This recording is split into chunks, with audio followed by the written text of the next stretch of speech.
Yay.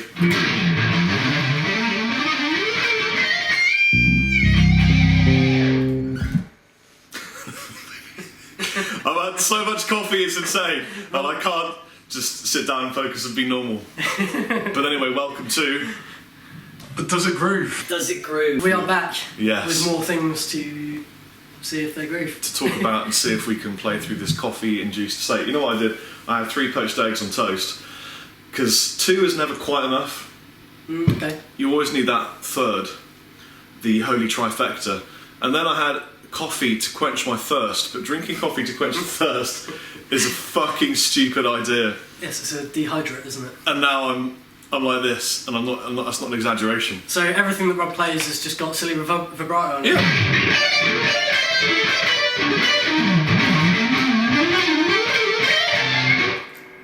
See that last? That's my favourite thing to do. I don't think that works on I this. found. Oh, you can't quite do it without taking your fingernails off. It's all about the tasteful lick before.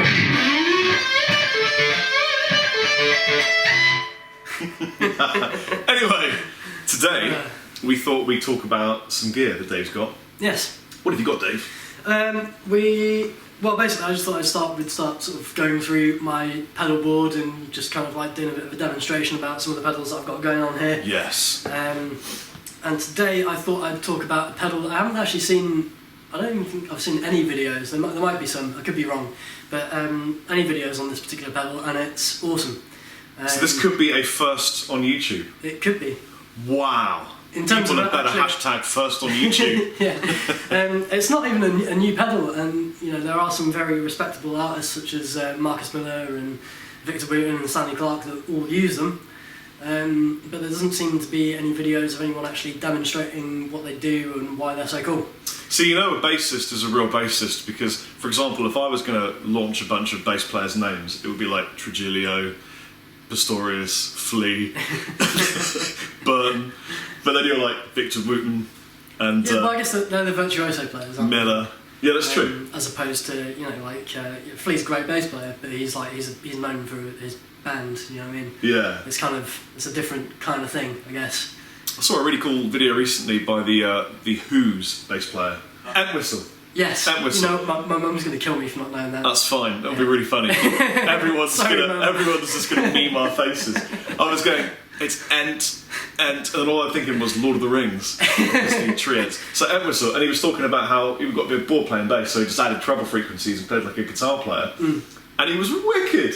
Yeah, well, another bass player that I guess is quite an inspiration. Maybe we should do a video on Inspirational bass players that have inspired me. But one of the guys, he isn't very well known. He's a local guy. I'm actually friends with him now. He's called Sam Warren, and he has the same kind of theory, I guess.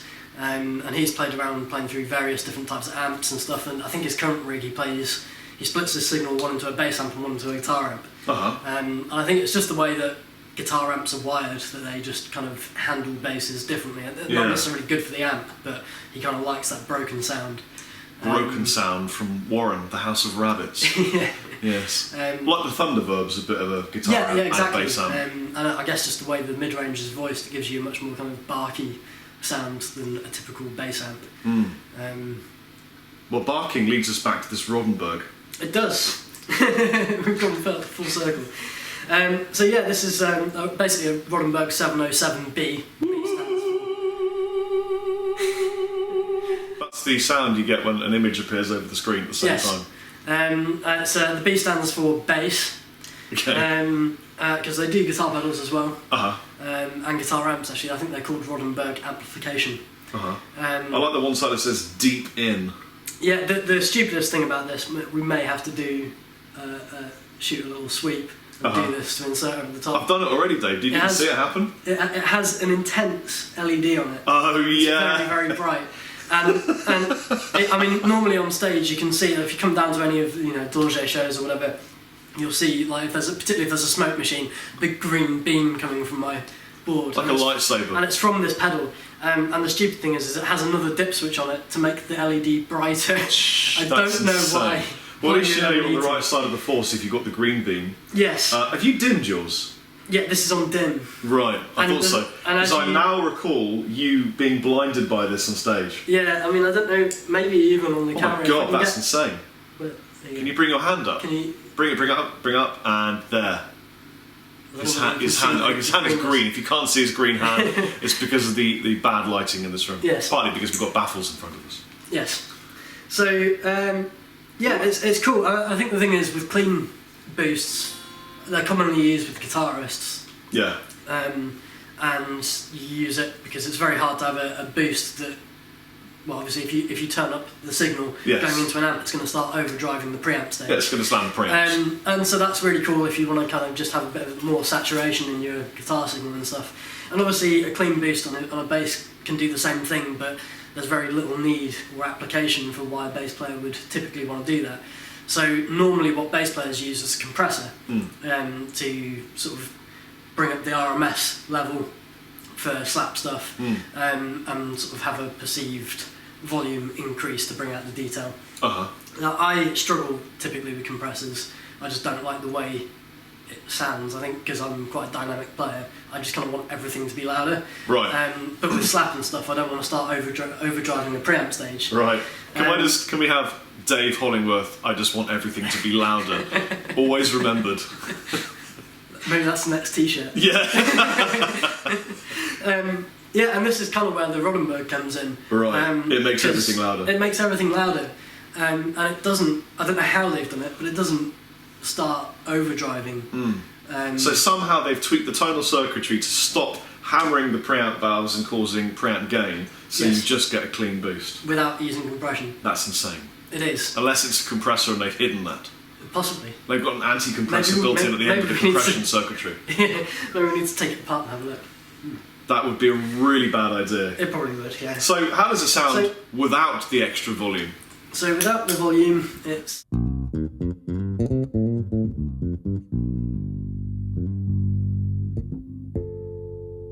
Now don't forget, guys, if you're listening on an iPhone, you probably didn't hear that. No. And if you're listening on a laptop, your tonal audience experience would have been compromised. What you really need is a good set of cans or headphones, and also some really good speakers, because these are low bass frequencies. They are indeed. And also, obviously, the gain level going into our recording device is set appropriately for the pedal being on. Yes. So I guess that also kind of affects things. Yeah. Do it, bro. So if I'll just play with it out and then put it on again. Yeah.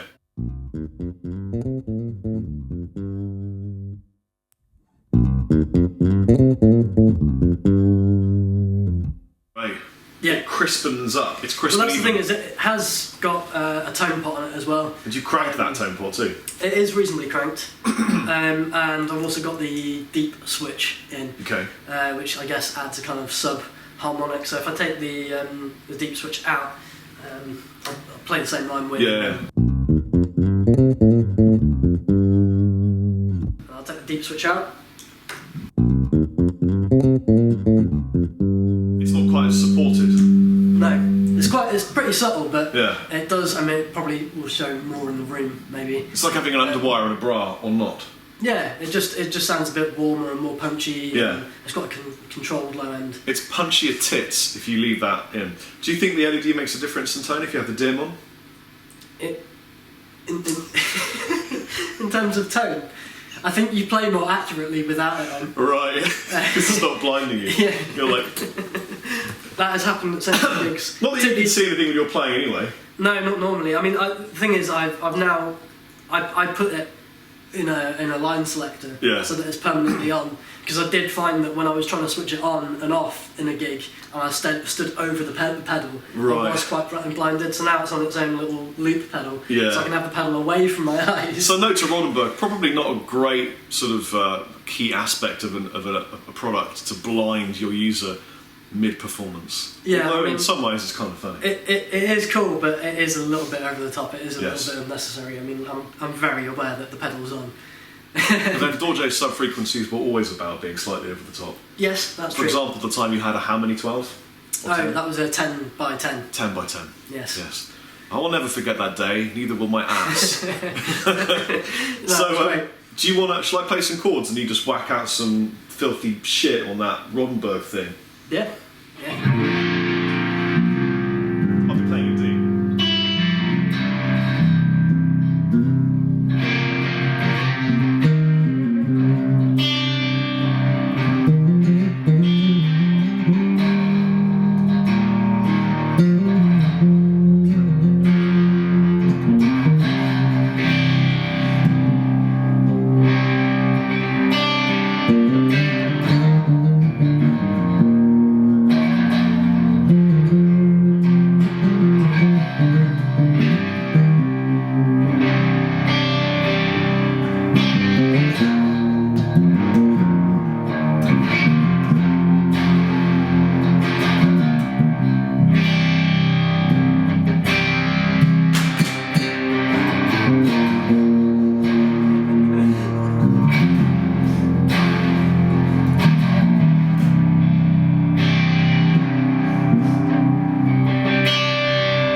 And the that was a great place. What was it? Something fell off. That was my phone. Dave's phone destroying audio equipment again. The Rodenberg shook my phone, which isn't actually anywhere near the cag. No. It's just in the corner of the room. Yes. Yeah. I should explain on the subject of strings that I have tens on this because I've been working on some solo stuff that just required tens. And then Dave rocked up tuned to C. Yeah. So I'm in.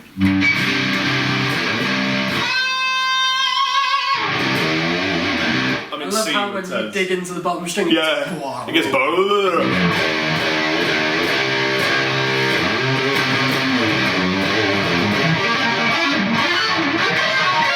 Talking of strings, I have a present for you, Dave. Really? Yes. All the way from Dario land. Well, actually, I will be visiting. I'm going to New York pretty soon to shoot a little documentary with Dario. And they said to give these to you. These are, open them up for the lovely people on the camera. Here's the opening chord. Ooh. They're prototype bass strings, Dave. That is very cool. You are part of the beta sampling test group to check out some new prototype bass strings from Dario. That is very, very cool. It is cool because they're basically, as far as I understand, they're basically NYXL technology in a bass string. That's really cool. Yes. So at some point we should probably shoot a video where you, once you put them on, slap in the producers out some of those. That sounds like a great idea. Sick. Well, in that case, I've been Rob Chapman. And I have been Dave. You've been based. And I think it's up to you guys to decide whether this 707 Rodenberg clean boost pedal grooves or not. Yes. Does it groove?